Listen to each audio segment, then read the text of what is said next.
મિત્રો અહીંયા એક આપને દાખલો આપેલ છે, જોઈએ રકમ। બે અંકની એક સંખ્યાના બે અંકની સંખ્યા છે તો કે હા આખા ગામમાં છે। બંને અંકોનો ગુણાકાર 8 છે તો કે ચેક કરીએ। સીધો જવાબ ચેક કરવાનો છે આવી ટાઈપના દાખલામાં। તો કે 8 એકુ 8 તો કે છે, 4 દુ 8 તો કે હા છે, 4 દુ 8 તો કે છે, 8 દુ 16 તો કે આ એક આન્સર નહીં આવે આપણો।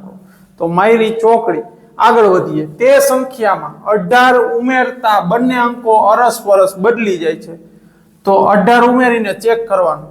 આમાં 18 ઉમેરતા 36 આવે, બંને અંકો બદલે છે તો કે નહીં। આમાં 18 ઉમેરો તો 42 આવે, તો બંને અંકો બદલી જાય છે તો કે હા બદલી જાય છે। તો આ આપણો જવાબ છે। મિત્રો આપણો આન્સર બી તો આવી જ ગયો, પણ આનાથી અઘરો દાખલો હોય તો આપણે આન્સરનો સહારો લઈને એટલે કે આન્સર પાસે જઈને શરણાગતિ સ્વીકારી લેવાની છે। આન્સરમાંથી પ્રેરણા મળશે, બરાબર છે। તો આન્સરનો પૂરેપૂરો ઉપયોગ કરવાનો થાય છે।